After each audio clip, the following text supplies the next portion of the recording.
بسم اللہ الرحمن الرحیم۔ السلام علیکم ناظرین، آج کی اس ویڈیو میں ہم آپ کو حضرت ابراہیم علیہ السلام اور حضرت اسماعیل علیہ السلام کے دو ازواج کے بارے میں ایک واقعہ بیان کریں گے۔ تفسیر مجمع البیان میں ابن عباس سے مروی ہے کہ جب حضرت ابراہیم علیہ السلام نے حضرت اسماعیل علیہ السلام اور حضرت ہاجرہ کو مکہ میں چھوڑ کر واپس چلے گئے تو ان کے پاس جرہم نامی ایک قبیلہ بھی آ کر آباد ہو گیا۔ ایک مدت گزر گئی اور حضرت اسماعیل علیہ السلام نے اسی ایک قبیلے کی ایک عورت سے شادی کر لی۔ اس کے بعد حضرت ہاجرہ بھی اللہ کو پیاری ہو گئی۔ ایک دفعہ حضرت ابراہیم علیہ السلام نے حضرت سارہ سے کہا کہ میں حضرت ہاجرہ کی خبرگیری کے لیے جانا چاہتا ہوں۔ حضرت سارہ علیہ السلام نے اجازت دی اور یہ شرط رکھی کہ وہاں آپ سواری سے نہیں اتریں گے، یعنی فوراً واپس آ جائیں گے۔ پس آپ جب مکہ میں داخل ہوئے تو حضرت ہاجرہ کا انتقال ہو چکا تھا۔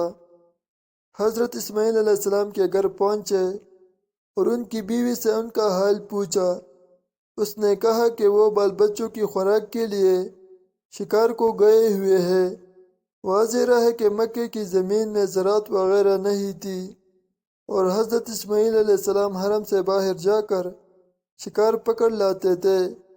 پس حضرت ابراہیم علیہ السلام نے حضرت اسماعیل علیہ السلام کی بیوی یعنی کہ اپنی بہو سے کھانا طلب کیا تو اس نے کہا کہ نہ میرے پاس کھانا ہے اور نہ ہی دوسرا آدمی ہے کہ یہ انتظام کر سکے۔ پس حضرت ابراہیم علیہ السلام نے واپس ہوتے ہوئے فرمایا کہ حضرت اسماعیل علیہ السلام کو میرا سلام کہنا اور کہنا کہ گھر کا دروازہ تبدیل کرنا۔ یہ کہہ کر آپ چلے گئے۔ جب حضرت اسماعیل علیہ السلام آئے تو انہوں نے اپنے باپ کی خوشبو معلوم کر کے زوجہ سے دریافت کیا تو اس نے حقارت امیز لہجے میں کہا کہ ہاں، فلاں فلاں صفت کے ایک بوڑھا آدمی آیا تھا۔ آپ نے پوچھا کچھ کہتا بھی تھا؟ اس نے جواب دیا کہ ہاں، وہ کہتا تھا کہ شوہر کو میرا سلام کہہ کر کہنا کہ وہ اپنے گھر کے دروازے کو تبدیل کرے۔ پس حضرت اسماعیل علیہ السلام نے اسے طلاق دے کر دوسری شادی کر لی۔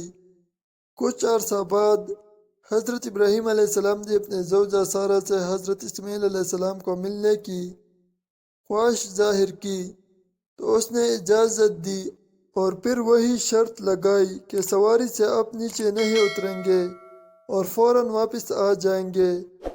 پس جب حضرت ابراہیم علیہ السلام حضرت اسماعیل علیہ السلام کے گھر پہنچے تو اس موجودہ بی بی سے اس کے شوہر کا حال پوچھا۔ اس نے کہا کہ وہ شکار کو گئے ہوئے ہیں اور جلد ہی واپس آ جائیں گے انشاءاللہ۔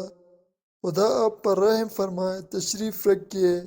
آپ نے کھانا طلب فرمایا تو فوراً دودھ اور گوشت سے ضیافت کی۔ آپ نے برکت کی دعا فرمائی۔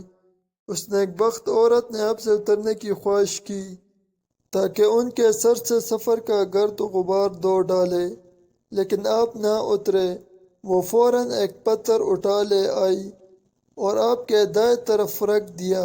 آپ نے اس پر اپنا قدم رکھا جس کا پتھر پر نشان باقی ہے تو اس نے آپ کے سر کے دائیں حصے کو غسل دیا، پھر پتھر بائیں طرف لا کر رکھ دیا۔ آپ نے اس پر بائیں قدم رکھا جس کا نشان موجود ہے۔ اس نے آپ کا سر کے بائیں حصے کو دھویا۔ پس فارغ ہو کر آپ نے واپس پلٹنے کا ارادہ فرمایا تو فرمایا کہ اپنے شوہر کو میرا سلام کہنا اور کہنا کہ اب تیرے گھر کا دروازہ ٹھیک ہے۔ جب حضرت اسماعیل علیہ السلام واپس آئے اور باپ کی خوشبو کو سونگی تو اپنی بیوی سے دریافت فرمایا تو اس نے جواب دیا کہ ہاں، نہایت خوبصورت اور پاکیزہ خوشبو رکھنے والے ایک بزرگ تشریف لائے تھے۔ انہوں نے ایسے ایسا فرمایا تھا اور میں نے یہ عرض کیا تھا اور ان کے سر کو غسل بھی دیا تھا، چنانچہ اس پتھر پر ان کے قدم کے نشانات باقی ہیں۔ حضرت اسماعیل علیہ السلام نے فرمایا کہ وہ میرے والد حضرت ابراہیم علیہ السلام تھے۔ بیان کیا جاتا ہے کہ مقام ابراہیم یہی وہ پتھر تھا جس پر حضرت ابراہیم علیہ السلام نے اپنے قدم رکھے تھے اور جس کو مسلح بنانے کا امت مسلمہ کو حکم دیا گیا ہے۔ راوی نے لکھا ہے کہ مقام ابراہیم وہ مقام ہے جس پر کھڑے ہو کر آپ نے لوگوں کو حج کی دعوت دی تھی، اور یہ بھی کہا گیا ہے کہ یہ وہ مقام ہے جہاں کھڑے ہو کر آپ نے بیت اللہ کی تعمیر فرمائی تھی۔ اس پتھر پر حضرت ابراہیم علیہ السلام کے قدموں کا نشانات ہے۔ ان کے متعلق بعض ارباب تحقیق نے یہ رائے ظاہر کی کہ حضرت ابراہیم علیہ السلام کا یہ معجزہ تھا کہ ان کے پاؤں کے نیچے پتھر مٹی کی طرح نرم ہو جاتا تھا، جس سے ان کے پاؤں کے نشان باقی رہتا تھا۔ امید کرتا ہوں کہ آپ کو آج کی ویڈیو پسند آئی ہوگی۔ اگر آپ کو ہماری ویڈیو پسند ہے تو ویڈیو کو لائک کریں اور دوستوں کے ساتھ شیئر بھی کریں۔ ملتے ہیں اگلی ویڈیو میں، تب تک کے لیے اللہ حافظ۔